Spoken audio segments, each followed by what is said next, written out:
اهلا بيكم، انا احمد حلمي ودي قناه زومان. بعد وقوع مسلسل ذا لاست اوف اس في الحلقه السابعه في فخ الاحداث البطيئه او حتى ان الاحداث دي تكون مؤثره على القصه بتاعتنا، رجعت لينا الحلقه الثامنه بمجموعه من الاحداث اللي تشدنا من تاني للمسلسل. مش لازم تكون كل المشاهد اكشن عشان نرتبط بالمسلسل او عشان نحس باهميه المسلسل وان دي الحاجه اللي تكون مهمه. بالعكس نهائي، احنا محتاجين عوامل دراميه او حتى النظرات ما بينهم والعلاقات توضح لنا اكتر بكتير من ان احنا نشوفها في مشاهد الاكشن. ده اللي هيخلي القصه دايما في تصاعد ويخلي الاحداث بتاعتنا تعلى وتعلى وتوصل لاكتر مكانه ممكن توصل لها. حصل حاجات كتيره خلال الحلقتين دول هنتكلم عليهم، وظهروا معانا ناس جداد وانضمت لينا شخصيات جديده للقصه بتاعتنا. هنتكلم عن ده كله واكتر، فخليكم معايا.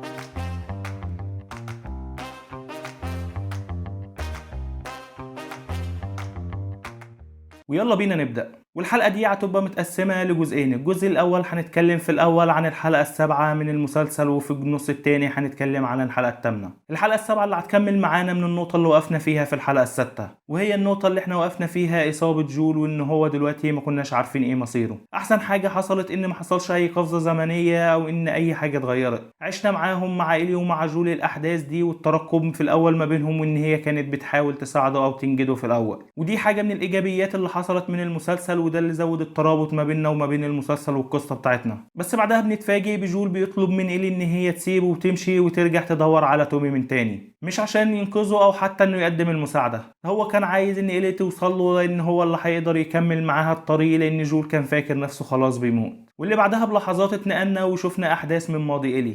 سواء الاحداث دي حصلت في مدارس فيدرا او الحاجات اللي حصلت لها، وبنشوف قد ايه هي كانت عنيدة حتى قبل ما تقع في اي مشاكل او قبل ما تتورط في اي حاجة. وده اللي احنا شفناه من خلال الخناقة اللي حصلت ما بينها وما بين الطالبة اللي كانت معاها بسبب ان هي ضايقتها. واللي عرفنا من بعديها من الضابط المسؤول او المشرف عنها ان هي دايما بتقع في مشاكل ودايما بتتعاقب بسبب سوء سلوكها. واللي شفنا في نفس المشهد ده الضابط او المشرف ده بيتكلم عليها وبيقول ان هي اذكى من باقي البنات اللي حواليها، وممكن كمان تكون أذكى من باقي الشخصيات، بس بسبب ذكائها الكبير ده بيوقعها دايما في مشاكل وبيخليها تدخل في خناقات كتير. أعتقد دي شخصية إيلي معانا من أول المسلسل، وده اللي احنا ملاحظينه، إن هي فعلا شخصية ذكية بس بتوقع نفسها في مشاكل كتير وأوقات كتير بتورط جول فيها. وبعديها بشوية بتنضم لينا الشخصية الجديدة في المسلسل، والشخصية الجديدة علينا وهي شخصية رايلي. ورايلي اللي بنعرف عنها ان هي الصحبة المقربة لإيلي وزميلتها في السكن في المدرسة بتاعت فيدرا، واللي بنعرف من اول الحلقة ان هي مختفية بالها اكتر من 3 اسابيع، الحاجة اللي بتخلي فيه تساؤل وان إيلي كانت بتحسبها ان هي ميتة.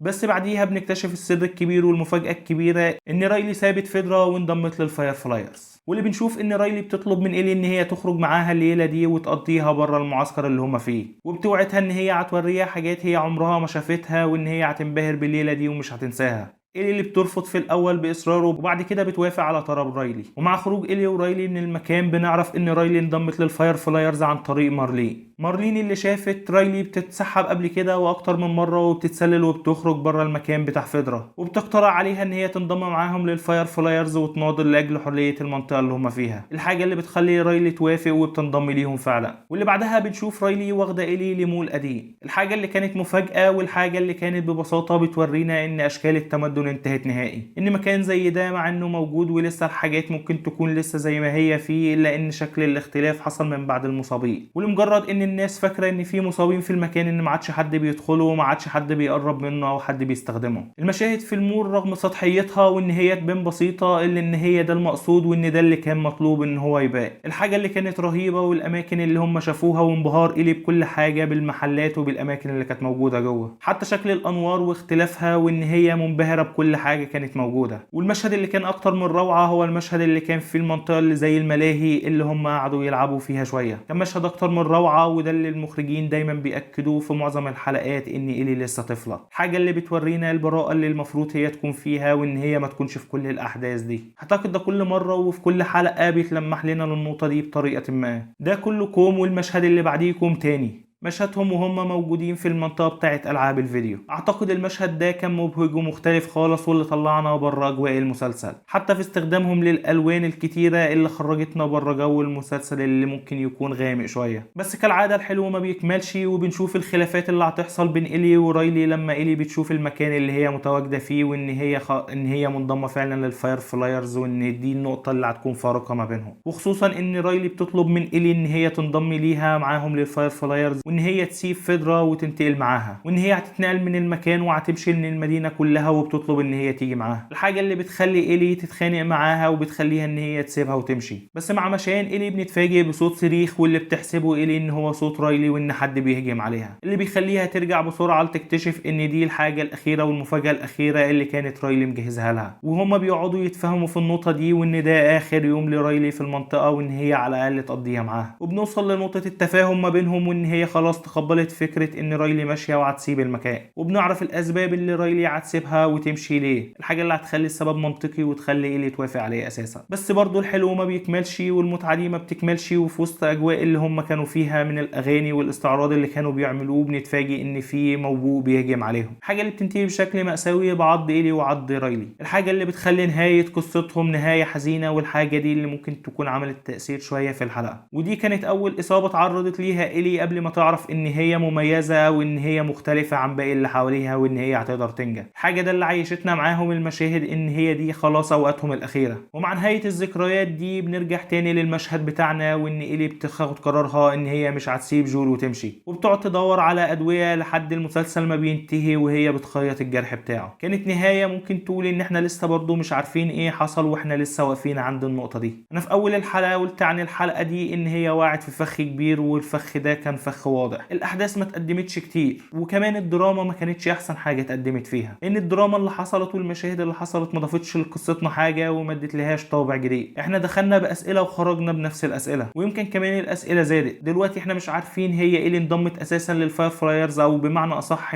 ازاي مارلين قدرت توصل لايلي. هل وصلت لها وهي موجوده مع رايلي لسه، ولا ايه اللي حصل؟ ايه اللي حصل لرايلي وانتهت ازاي؟ وقررت ان هي تموت ولا اتحولت في الاخر للنوع ده؟ حاجات كتير واسئله كتير سابتها ما ضحلتش اي حاجه وما ضافتلناش اي حاجه عن المسلسل. ممكن ده بس يكون هو النقطه السلبيه او العيب اللي انا لاحظته او اللي انا ما حبيتهوش في الحلقه دي. عشان كده قلت ان مفيش تميز فيها وما حصلش فيها حاجه كبيره، حتى في الدراما بتاعتها ما كانتش احسن حاجه. بس المميز في صناع العمل واللي شفناه على مدار حلقتين او 3 ان هم دايما لما الحلقه بتبقى واقعه منهم بنشوف الاسبوع اللي بعده الموضوع بيختلف نهائي. واللي تخلينا نقول على الحلقه اللي قبليها ان هي الهدوء ما قبل العاصفه، ده اللي هم فعلا بيعملوه بشكل مميز واللي بيخرجوا لنا بيه بشكل مميز. ومع نزول الحلقة الثامنة شفنا شخصيات جديدة اتضافت للمسلسل، وشفنا حاجات كتيرة من أولها، وشفنا قناعات وشفنا مشاهد أكشن وشفنا الدراما. عشان كده شفت وقلت إن الحلقة دي حلقة متميزة وإن هي أقوى من الحلقة السابعة بكتير، وإن مع قرب النهاية الموضوع بيختلف والدنيا بتختلف نهائي، وبنشوف إن القمة والمسلسل بيوصل لنقطة تانية وأعلى في الحلقة. حاجات كتير حصلت في الحلقة دي وده اللي خلاني أحب الحلقة أكتر أو أرتبط بالحلقة أكتر، واللي أشوف إن الحلقة اللي قبليها ما كانش ليها لازمة وكانت ممكن تتشال عادي. ومع بداية الحلقة بنشوف بشكل مباشر الجماعة الجديدة اللي انضمت معانا، وبنشوفهم معاهم في مشهد جنازة وإن هم بيودعوا صديق ليهم أو فرد من أفراد الجماعة دي كان مات. واللي بعديها بنعرف إن الجماعة دي الأكل عندها قليل وإن هم تقريبا داخلين على مجاعة، وإن هم لازم يتصرفوا ويلاقوا حل عشان ما يحصل لهمش أي مشاكل خصوصا في فترة الشتاء اللي هم فيها. واللي بنشوف القائد بتاع الجماعة دي وهو ديفيد، وبنشوف إن هو المسيطر على الأمور دي وإن هو الواعظ بتاع المنطقة دي أو بتاع الجماعة دي كلها. هو مش بس القائد، هو كله بيتبعه فيها بشكل أعمى أو إن هو بيقول أي حاجة وكله بينفذها. ده اللي شفناه على مدار الحلقة، واللي شفنا قصاده الصديق أو الدراع اليمين بتاعه جيمس، اللي شفنا ما بينهم توتر خفيف في أول الحلقة، واللي شفنا إن في ما بينهم مراحل شك واللي استمرت معانا على مدار الحلقة، اللي ورتنا إن في انشقاق ما بينهم أو في خلاف ما بينهم عن طريقة اللي بيدير بيها ديفيد المكان. واللي بعدها قطعنا ده كله وانتقلنا للمنطقة اللي فيها جول وإيلي، اللي دلوقتي بنشوف ان حالة جول ما اتحسنتش وممكن ان هي تكون بتسوء، ان هو في غيبوبة وان هو مش قادر يتحرك او يمشي او يتكلم. ومع قلة الموارد اللي معاهم بتقرر إيلي ان هي تاخد البندقية وان هي تطلع تدور على اي حاجة تقدر تصطادها عشان ياكلوها، خصوصا ان جول دلوقتي مش هيقدر يتحرك او هيقدر يوفر لهم اي طعام والاكل معاهم بيخلص والحاجات اللي معاهم بتقل. وبنشوف بعدها ان إيلي بتحاول تصطاد غزالة اللي بتشوفها وان هي فعلا بتنجح ان هي تصيبها بسبب التدريبات اللي كان جول بيعملها لها. لكن من حظها الغزال بيجري شوية وهو مصاب وان هو هيقف في حتة بعيد عنها. الحتة دي اللي احنا هنشوف اللي موجود فيها دلوقتي جيمس وديفيد. دول افراد الجماعه اللي اتكلمنا عليهم في بدايه الحلقه، واللي بنشوف ان إيلي بتتسلل وتوصل ليهم وبتقدر تهددهم، وان هي بتقول لهم ان الحاجه دي بتاعتها وان الغزال ده بتاعها، الحاجه اللي بتخليهم ان هم يتفاوضوا معاها، واللي بتطلب مقابل ان هم ياخدوا نص الغزال ده ان هي تاخد منهم مضادات حيويه وادويه عشان تعالج جول. الحاجه اللي بيوافق عليها ديفيد وبيطلب من جيمس ان هو يروح ويجيب لها العلاج اللي هي عايزاه. الحاجه اللي كانت باستغراب شويه من جيمس وازاي هيعمل كده، بس فعلا بيمشي وبيقرر انه يعمل كده. واللي بعدها بيبدأ حوار من أهم الحوارات اللي حصلت معانا في الحلقة، الحوار اللي دار بين إيلي وبين ديفيد. الحاجة اللي بنعرف منها وجهة نظر ديفيد، وإن هو بيقول لها إن هو واعظ في المكان ده وإن هو القائد بتاعهم، اللي بيحكي لها شوية حاجات، واللي في النهاية بتتصدم إيلي إن هي ليها علاقة بالجماعة دي، وإن الشخص اللي احنا شفناه في أول الحلقة إنه ميت هو نفس الشخص اللي مات في نهاية الحلقة السادسة على إيد جول لما هجم عليهم في المكان اللي هم كانوا فيه في المختبر أو في الكلية اللي هم كانوا فيها. ده اللي بيخلي القصة تشد معانا وبتخلي الأحداث تتوتر ما بينهم كتير لحد وصول جيمس، وإن هو بيسمع جزء من الحوار ده وبيعرف إن هي دي البنت اللي بيدوروا عليها والراجل اللي معاها كمان. الحاجة اللي بتخلي فيه تهديد ما بينهم، الحاجة اللي بتخلي إيلي تاخد العلاج وتجري بسرعة وإن هي تبعد عنهم وتسيب لهم حتى الغزال، وإنهم بيسيبوها. وفي الأول افتكرنا إنهم هيسيبوها على كده أو إن في حاجة تانية، بس اللي بنشوف بعد كده في المشهد اللي بعديه إن ديفيد قرر إن هو ما يسيبهاش، وإن هو هيتبع أثرها من مجرد تاني يوم ما يبتدي، وإن هو هيقدر يوصل ليها، وإن هي مش بعاد لأن الراجل ده محتاج أدوية، وهو هنا بيقصد جول. وبعدها تاني يوم اللي بنشوفه هجوم ديفيد والجماعة اللي معاه على المكان اللي فيهم إيلي، الحاجة اللي بتخليها إن هي تحاول تبعد الإنذار عن جول اللي مش قادر يتحرك دلوقتي، وإن هي تاخدهم لمنطقة أبعد إن هم يتحاربوا فيها ويتقاتلوا فيها، الحاجة اللي هتخليهم يتابعوا إيلي وإن هم عايزينها حية، وده اللي هيقدروا فعلا يوصلوا له وهيقدروا إن هم يقبضوا عليها. وفي لحظة القبض على إيلي بنشوف التوتر اللي بيحصل بين جيمس وبين الرجالة اللي معاه على فكرة إن هم يسمعوا الكلام بتاع ديفيد ولا لأ، وإن هم كانوا عايزين يقتلوها لولا إن ديفيد لحقهم ووقفهم وخد إيلي وراح بيه المعسكر بتاعهم، واللي بنتنقل معاها وبنعرف إن دلوقتي إيلي بقت محبوسة هناك وإن هم حاطينها في قفص، وإن هو بيعرض عليها إن هي تنضم للجماعة بتاعته وإن هو يسيبها حية. وعلى العكس نهائي وإحنا في نص المشهد بتتنقل للمشاهد اللي فيها جول اللي فاق دلوقتي شوية وبقى بيدور على أي حاجة، واللي بنشوفه إن هو قدر يقتل واحد من الجماعة دي ويخطف 2 تانيين، الحاجة اللي بتورينا قد ايه ان جول ده قوي حتى ان هو في لحظات الضعف دي قادر يكون ان هو اخطر منهم. ومن هنا بنشوف مع جول مشهد مأساوي تاني في المسلسل، وهو لحظة الاستجواب اللي كان بيستجوب فيها الناس على مكان إيلي، اللي في الاول كانوا رافضين ان هم يقولوا هي فين او يقولوا عن المكان اللي هي فيه، بس مع التعذيب البشع اللي كان بيمارسوا معاهم بتحترفوا له بالمكان ده وقالوا له هي موجودة فين.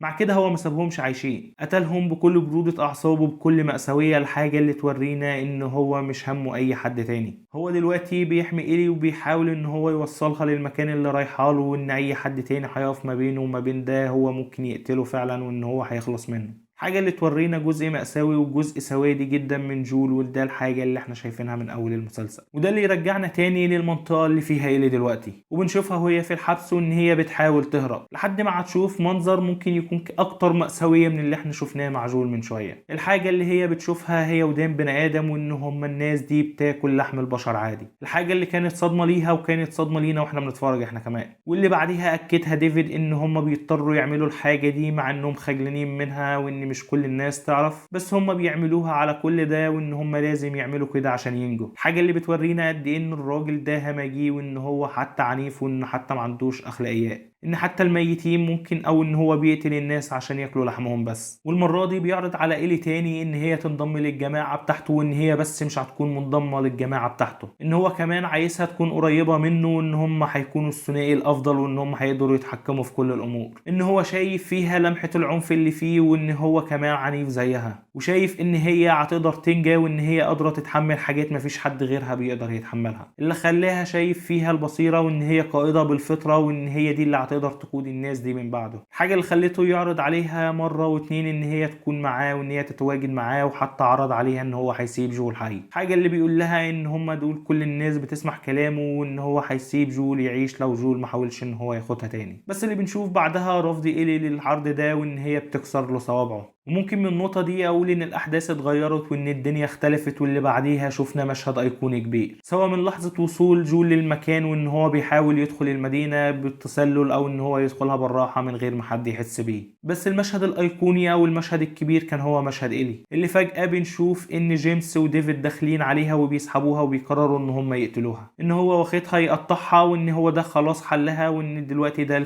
مكان الإعدام بتاعها. الحاجة اللي هتخلينا في صدمة وهتخلي إيلي في صدمة، واللي هي هتعض فيه ديفيد وتقول ان هي موبوءة. اللحظة اللي كل حاجة فيها بتختلف والنقطة اللي نظرة جيمس ليه هتختلف، واللي تقول له شوف مكان الجرح وشوف، وهيشوف ايديها فعلا ويكتشف ان هي موبوءة. بس ديفيد ذكي شوية وهو هيخمن ان هي كان زمانها اتحولت لو هي اتعضت العضة دي، واللي هيخليه يقول ان هي مميزة شوية بس مش هيلحق، لان إيلي استغلت التوتر اللي ما بينهم ولحظات الشك دي وقدرت ان هي تقتل جيمس. الحاجة اللي خلت الدنيا تشتعل والاحداث تتوتر اكتر واكتر، واللي شفنا المطاردة بعدها ما بين إيلي وما بين ديفيد، الحاجة اللي كانت في مكان ضيق وحاجة مقفولة، وده اللي كان عامل التوتر الكبير. واللي بعدها بنشوف ان هي بتحاول تقتله اكتر من مرة بس مش بتعرف، وان هي بتنجح ان هي تصيبه بس هو بيمسكها. الحاجة اللي خلت فيه توتر كبير ان هو دلوقتي بيحاول كمان انه يعتدي عليها. هو وصل ان هو عايز يسيبها بس هو عايزها معاه بطريقة ممكن اقول بشعة، او ممكن اقول ان هو نرجسي وعايزها وان هو يبقى متحكم فيها. حاجة اللي بنشوف ان هي بتحاول تقاوم، والمشهد كان بشع واللي احنا فعلا حسينا فيه بالخوف والرعب اللي كان موجود في إيلي، لحد ما بتقدر توصل لمكان السكينة وبتقدر تضربه وبتموته. الحاجة البشعة او الحاجة اللي ممكن نقول ان هي اتغيرت ان إيلي مش بس قتلته وسابته ومشيت، ده هي فضلت تضرب فيه حتى بعد موته، موتته لطريقة ان محدش ممكن يتعرف عليه تاني. واللي شفناها ان هي بتحاول تطلع وتهرب لحد النقطة اللي موقفة فيها جول وان هو مسكها. الحاجة اللي كان فيها الرعب وكان فيها المشاكل الكتير اللي احنا شفنا عليها الخضة والرعب، حتى ان اول ما حد مسكها حتى وهي سامعة صوت جول ما كانتش مصدقة، وان هي بس مرعوبة من كمية الحاجات اللي حصلت والحاجة اللي حصلت لها جوه، لحد ما بتشوف جول. ودي النقطة اللي فعلا احنا بنتكلم عليها بقالنا حلقتين او 3، ان خلاص الترابط ما بينهم بقى خلاص وصل للقمة بتاعته او للتوب بتاعه. هما فعلا مرتبطين ببعض زي اب وبنته، وده اللي شفناه بمجرد ان هو ضمها ليه ان هي اطمنت وان هي بقت في امان.